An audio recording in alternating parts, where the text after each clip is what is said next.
یہی 27ویں شب تھی، یہی رجب کا مہینہ تھا۔ میرے آقا حضرت ام ہانی رضی اللہ تعالیٰ عنہ کے گھر آرام کر رہے ہیں کہ جبریل امین جو فرشتوں کے سردار ہیں نبی پاک کے دربار میں آتے ہیں۔ آرام سے جگاؤں کیسے؟ رب کا حکم ہے کہ محبوب کو بلایا جائے، مگر محبوب آرام کر رہے ہیں۔ یہ وہی آرام ہے، نہ جگانے پر صدیق اکبر نے نماز قضا کر دی تھی، نہ جگانے پر سیدنا صدیق اکبر نے سانپ کا ڈس جو ہے وہ برداشت کر لیا تھا، جگایا نہیں۔ اور مولا علی نے دیکھا کہ عصر کی نماز جاتی ہے تو چلی جائے، آقا کے آرام میں خلل نہ آئے، اب جبریل امین کو جگانا ہے۔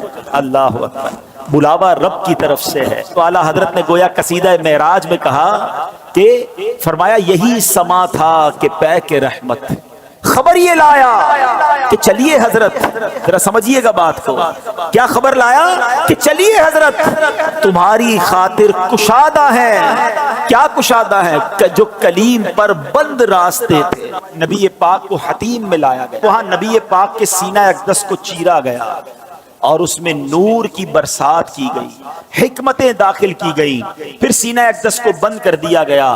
آج لوگ کہتے ہیں سائنس نے بڑی ترقی کر لی ہے، اوپن ہارٹ سرجری ہوتی ہے۔ سنو، 1450 سال پہلے ایک بار نہیں، نبی پاک کی 4 بار اوپن ہارٹ سرجری ہوئی، مگر یہ کیسی سرجری تھی؟ نہ کوئی تکلیف ہے، آقا دیکھ رہے ہیں کہ دل کو باہر نکالا گیا ہے اور نبی پاک کے سامنے نور ڈالا جا رہا ہے۔ اللہ اکبر، یہ بھی نبی پاک کا معجزہ ہے۔ اور پھر وہ سفر شروع ہوتا ہے۔ اب نبی پاک مکہ پاک سے بیت المقدس جاتے ہیں۔ سبحان اللہ، بیت المقدس کا سفر یہ براق پر کیا جاتا ہے۔ نبی پاک علیہ الصلوۃ والسلام اب پہنچتے ہیں اس جگہ پر جسے ہم بیت المقدس کہتے ہیں۔ بیت المقدس ویسے بھی دیکھنے کی بڑی تمنا ہے، لیکن جب سے یہ پڑھا ہے اور جب پڑھتے ہیں ایک دل میں عجب تمنا جاگ اٹھتی ہے۔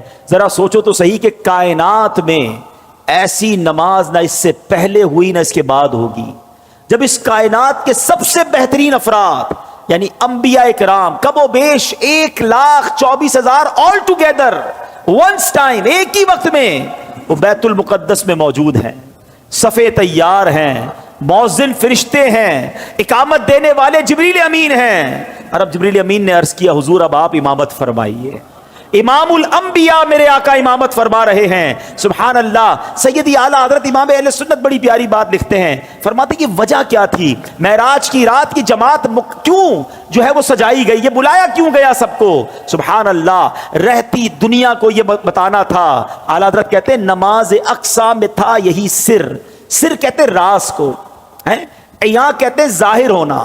فرماتے نماز اقصیٰ میں تھا یہی سر، یہی راز تھا کہ عیاں ہو مانائے اول آخر، پتا چل جائے دنیا کو کون اول ہے کون آخر ہے دست بستہ پیچھے حاضر، سارے ہاتھ باندھے کھڑے ہیں، کون؟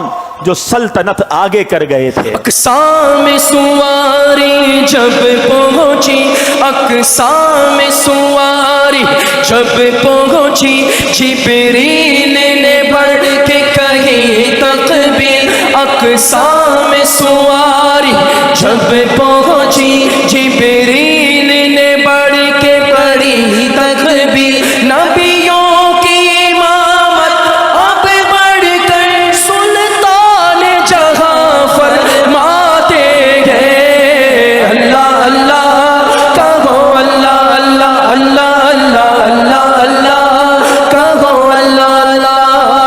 اب نماز سے میرے آقا فارغ ہوئے، اب آسمان کے سفر کی تیاری ہے۔ اب سفر آسمان میں وہی براق ہے، وہی بارات ہے، وہی دولہا ہے، وہی باراتی ہے۔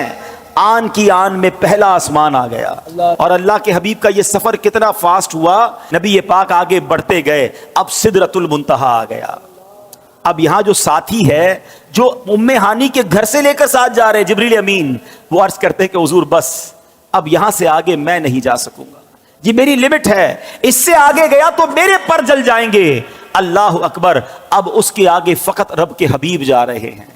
یہ وہ مقام ہے کہ جبریل امین بھی پیچھے رہ گئے۔ اللہ اکبر، اب جناب نبی پاک علیہ الصلوۃ والسلام جب آگے جاتے ہیں، جبریل ٹھہر کر سدرا پر بولے جو بڑے ہم ایک قدم، جل جائیں گے سارے بالوں پر، اب ہم تو یہیں رہ جاتے ہیں۔ جبریل ٹھہر کر سدرا پر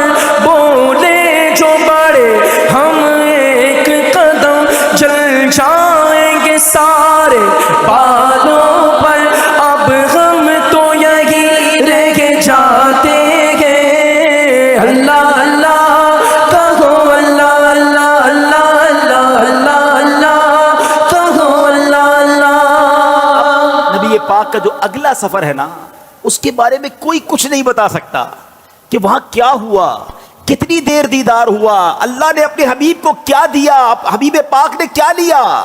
وہ ایسی راز کی باتیں ہیں، وہ ایسی کرم کی باتیں ہیں کہ جتنا اللہ کریم نے قرآن میں بتایا اور جتنا حبیب پاک علیہ الصلوۃ والسلام نے ہمیں آ کر بتایا، اس کے علاوہ کوئی اس کے بارے میں نہیں جانتا۔